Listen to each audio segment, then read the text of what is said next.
guys, Christian Goes Fast back here with another video. Today we're going to talk about what I use to strip the plasti-dip off the paint, off the Olds. There we go, there's my words. So, at first, as you can see down here, tried just using like a razor blade to scrape it all off, which worked, but it was pretty tough.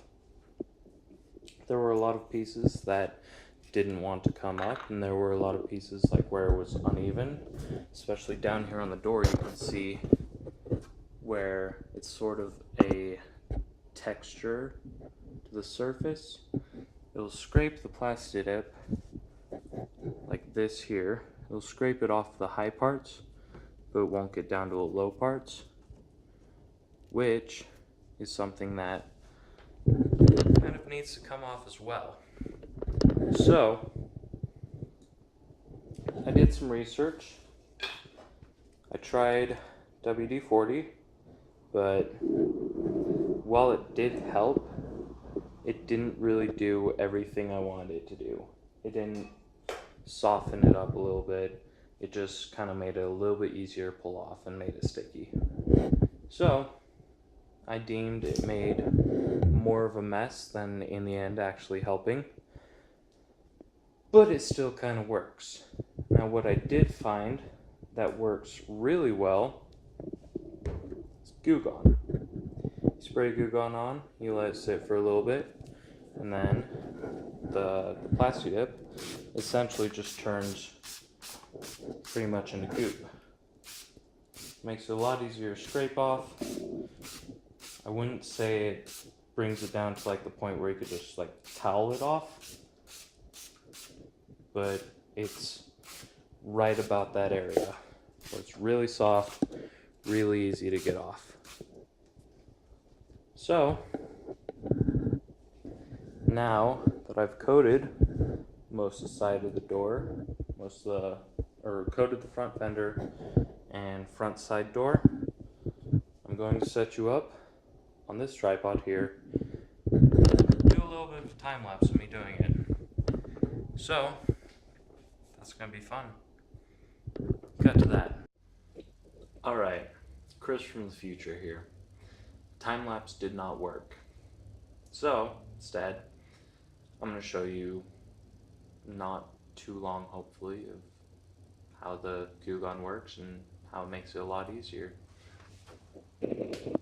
So, I've got my razor blade right here. I just have the plasti-dip that's been soaking with Goo Gone for a bit. Now, as you can, well, I guess you can't start to see that, but I can just go through here and take my razor blade and scrape up the plasti-dip. Now this plasti-dip is still pretty tough, but that's mostly because I haven't completely soaked it multiple times, haven't let it sit for too long. I don't think I even really got this part over here very well. So, move down to right here.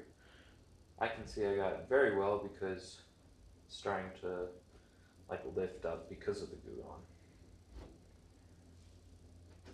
I don't know if you can see that exactly, but the Goo Gone just turns the plasti-dip into essentially goop. You can see it's like sticking to my fingers and stuff. Makes it a lot easier, if a bit messier, to clean up. But I'll take easy over messy any day.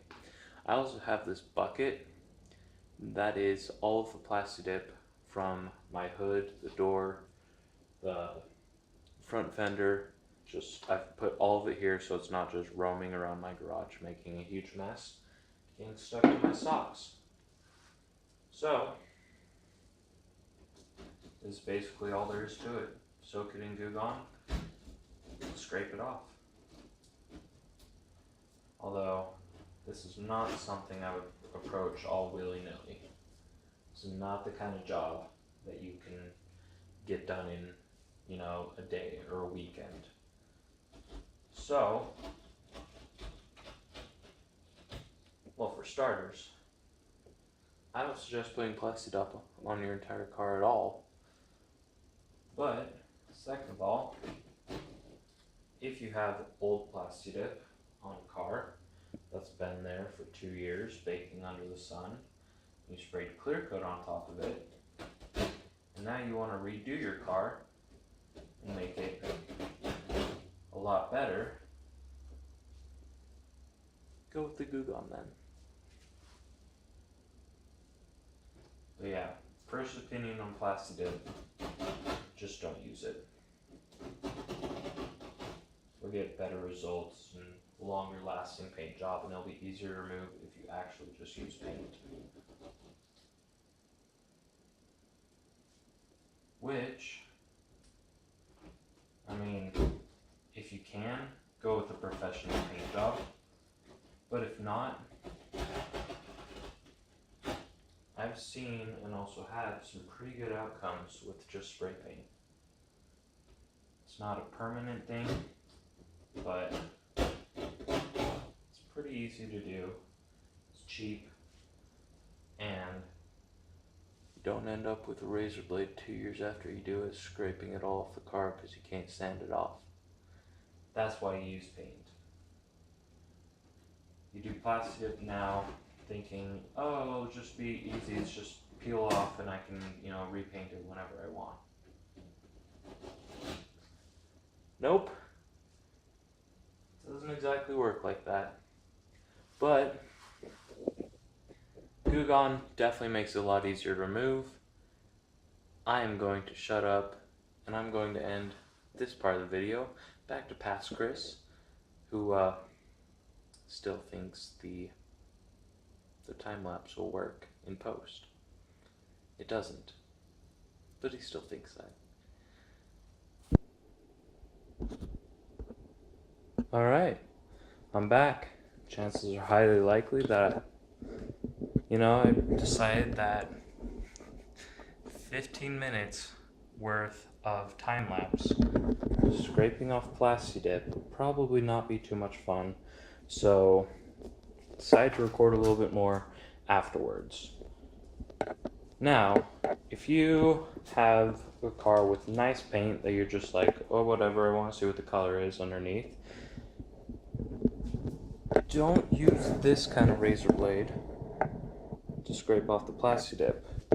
I'm only doing this because for most of the car, this paint is shot.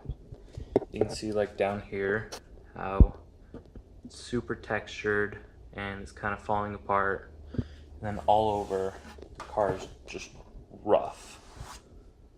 Like, it looks pretty good until you get up close, and then you can see all the just imperfections, especially like here around the gas tank. I wonder if the light, well, it kind of makes it better, but yeah, you can see there's just all these imperfections and dust and dirt gathered there, and it makes it just look not good.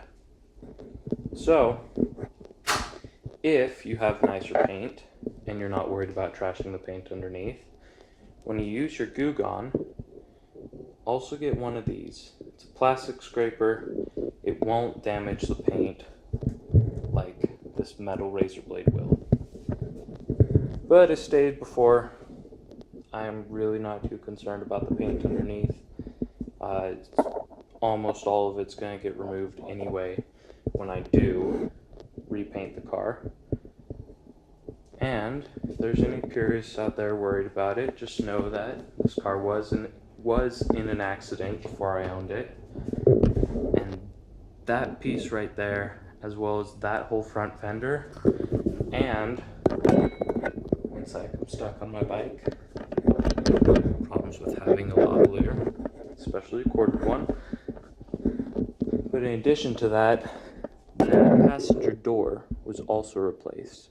Just ignore my reflective jacket in there.